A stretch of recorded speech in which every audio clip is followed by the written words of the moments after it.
Assalamualaikum warahmatullahi wabarakatuh. Halo Sobat Sependa, berjumpa lagi nih bersama saya Dinda, tim jurnalistik SMP Negeri 2 Blora. Hari ini saya ditemani Bu Kusnun selaku guru informatika, dan kebetulan beliau juga guru pembimbing ekstrakurikuler jurnalistik di sekolah kami. Dan luar biasanya ya Sobat Sependa, hari ini kita kedatangan Bapak dari kepolisian, yaitu Bapak Tejo Utomo SHMH. Bravo Bapak. Dan di sebelah sana sudah ada Bapak Suyadi SH. Dan pada hari ini kita akan membahas mengenai tindak bullying yang saat ini sedang hangat-hangatnya diperbincangkan di masyarakat ya Pak. Oh ya.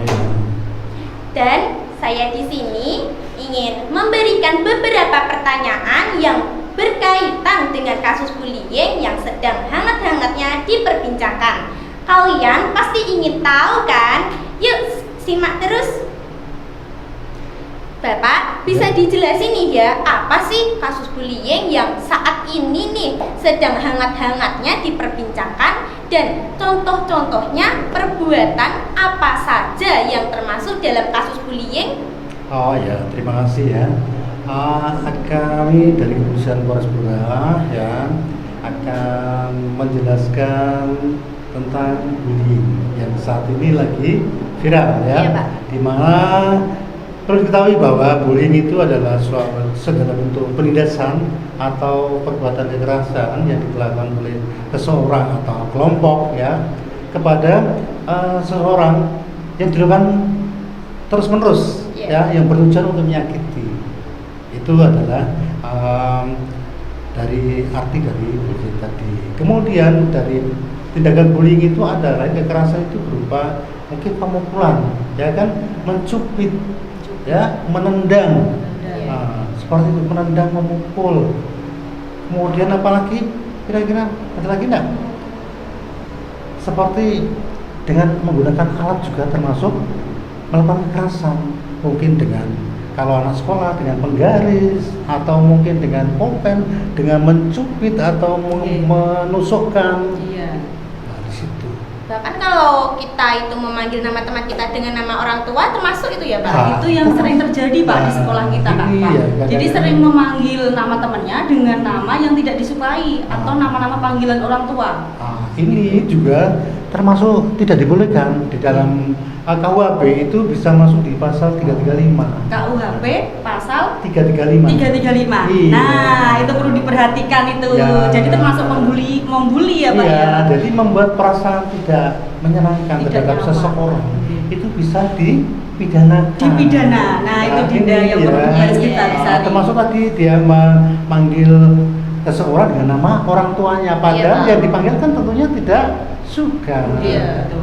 Apalagi dengan mungkin bahasa-bahasa yang kurang-kurang Berkenan ya, yang berkenan, kadang-kadang dengan panggilan yang tidak sopan. Gendut misalkan. Halo gendut. Iya. Padahal dia memang gendut tapi tidak perlu harus dipanggil dipanggil begitu gendut. ya. Itu yang jadi Iya, iya. permasalahan akhirnya dia, sehingga berakibat dia kecil, merasa minder ya, dia merasa dia kalau berteman dia akan minder, tidak mau berkumpul dengan orang lain, sehingga Iya, mempengaruhi proses belajar mengajar. Lah ini yang harus kita perhatikan ya, disampaikan kepada teman-temannya, adik-adik, supaya tidak melakukan seperti itu. Lalu ini ya Sobat Sependa, diingat ya, kita itu tidak boleh melaksanakan atau melakukan tindak bullying yang dapat menyakiti hati teman kita. Dan selanjutnya saya akan bertanya kepada Bapak Suyadi SH. Bapak, apa sih tindak lanjut dari siswa yang melakukan tindak bullying? Tindak lanjut yang dapat kami sampaikan di sini untuk kategori untuk anak-anak, tadi sudah dijelaskan di depan di upacara, dapat dipidanakan. Oke, saya ulang lagi, dapat dipidanakan kaitan dengan masalah bullying. Masalahnya apa? Bullying itu satu, ada korban, kedua ada pelaku, ketiga ada yang ngupload. Contohnya pelaku, korban, pelaku ada yang ngupload di medsos. ini tiga-tiganya bisa dikenakan pidana. Nggih. Contohnya yang upload di medsos, katakanlah oh ini yang nyuting diupload di medsos, itu pun nanti kategori masuk tindakan pidana. Kedua yang akses yang provokator pun masuk, yang video kan, yang upload, pelaku pun dapat dijerat dengan undang-undang. Oke, contohnya banyak ya untuk event-event terakhir yang beredar di medsos kaitannya di luar Blora. Rekan-rekan tahu sendiri sudah ditangani kepolisian, bahkan sudah dapat dipidanakan, tapi dengan ada dengan anak yang kaitan dengan pidana. Okay. Dari prosedur ada anak kait dengan PPA. Okay. Berarti yang bisa dipidanakan pelaku, upload video. Ya bisa semua. Okay. Semua yang berhubungan dengan bullying itu ya Pak ya? Bisa dipidanakan. Kalau boleh ditambahkan Bapak pernah melakukan pernah menangani kasus bullying yang seperti apa, yang paling sederhana aja mungkin di pihak kepolisian? Ya, perlu kami sampaikan, kami informasikan bahwa di Polres Blora juga sudah melaksanakan seperti apa yang tadi ditanyakan itu, bahwa proses bullying itu sudah kita laksanakan di Polres Blora. Anaknya diproses melalui tahapan-tahapan yang sudah ya, melalui undang-undang yang sudah ada. Kan untuk anak ini kan dia ancaman pidananya beda dengan dewasa, dan masa prosesnya juga beda, dia lebih singkat. Kan ancaman hukumannya juga 2/3 dari orang dewasa. Tapi tetap masuk ke dalam pasal ya Bapak ya. Dan ini harus tetap disampaikan kepada anak-anak, jangan sampai melakukan, karena kalau sudah melakukan tidak pidana akan menjadi catatan di kepolisian. Wow. Ya, ini akan jadi mempengaruhi di masa depan anak itu sendiri. Terus nih ya Sobat Sepeda, kalian sering kan menggunakan teknologi yang saat ini, yaitu contohnya handphone, iPad, dan lain-lain. Dan apakah Bapak nih ya, ada tuh teknologi saat ini seperti handphone yang dapat menyakiti hati orang lain? Contohnya seperti kita memfoto orang lain tanpa seizin orang tersebut. Terus ada yang lain sebagainya juga, itu pasti banyak sekali ya Pak ya. Apakah tersebut termasuk tindak bullying? Ya. Jadi kalau misalkan seseorang ya tanpa izin si yang akan difoto ya kan untuk diupload di medsos, ini juga tidak diperbolehkan. Iya, Pak. Itu bisa juga termasuk di pasal kalau juga di IT juga bisa. Ada dua ancaman yang bisa dikenakan terhadap pelaku tadi di undang-undang konvensional dan di IT. Undang-undang IT itu ada undang-undang khusus yang mengatur tentang itu. Padahal kalau di sekolah, mungkin di anak didik kita ya Pak ya, itu kasus bullying itu sering terjadi dalam dunia maya sebenarnya. Kalau bagi anak-anak yang sering membawa HP itu sering terjadi kasus bullying, jadi sering mengejek, tapi dalam dunia maya itu seperti itu juga ada undang-undang ITE-nya ya Bapak ya? Iya, nah ini yang perlu disosialisasikan kepada adik-adik kita, siswa-siswa yang ada di SMP Negeri 2 Blora ya, agar tidak melakukan seperti itu. Dengan cara apa?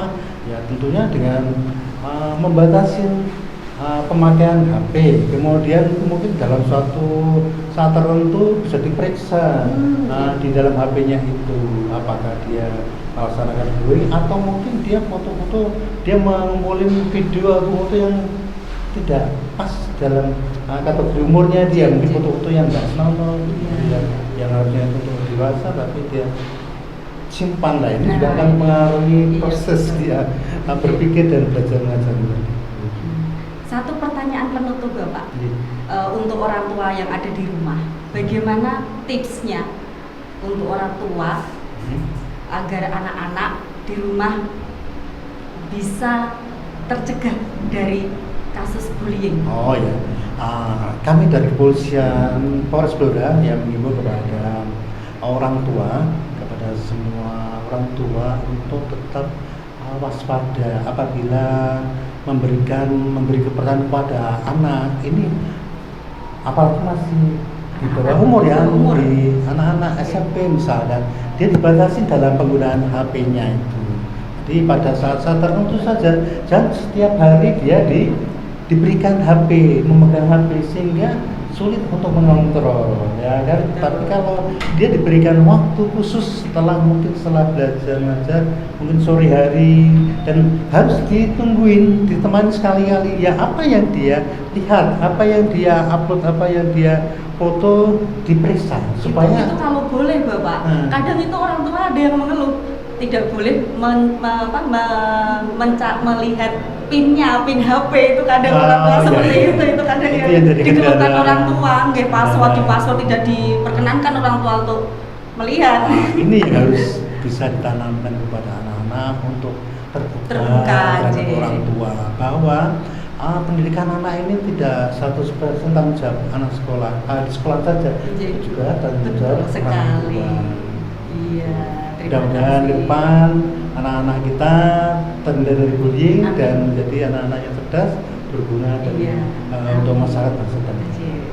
Untuk tambahan, Nggih, nggih, Bapak. tambahan dari kami, dari Polrebora kaitan dengan bullying, ya nanti bisa dari pihak sekolah koordinasi dengan pihak Polres kaitannya untuk menjaga, mencegah terjadinya bullying di SMP, khususnya di SMP 2 Blora. Mungkin seyogianya minggu-minggu ke depan kita adakan survei dalam artian operasi HP yang ada di sekolahan dengan tujuan untuk mengurangi itu kaitan dengan kemarin dari hasil pemeriksaan yang kita baca di Mensos itu dia belajar terpengaruh dari HP juga. Makanya itu kalau diperlukan nanti dengan persetujuan orang tua, pihak sekolah dan koordinasi dengan pihak Polres, nanti kita bareng-bareng kegiatan operasi HP di SMP Negeri 2 Iya, Blora. siap. Jagani biar tidak terjadi Betul. bullying di tempat-tempat yang lain di luar Blora. Iya. Begitu nggih? Terima kasih. Ada pertanyaan lagi? Sudah Pak, sudah. Sudah nggih. Sobat Sepeda, kalian sudah menyimakkan perbincangan kita hari ini kepada Bapak Polisi yang hebat-hebat ini. Dan kita akhiri podcast kali ini dengan mengucapkan Alhamdulillahirabbil alamin. Alhamdulillah. SMP Negeri 2 Blora tiada duanya. Blurmi, Blora, Blora tuh. tuh, iya. Terima kasih Bapak Tejo Tomo, terima kasih Bapak Suyadi. Terima kasih ya Pak.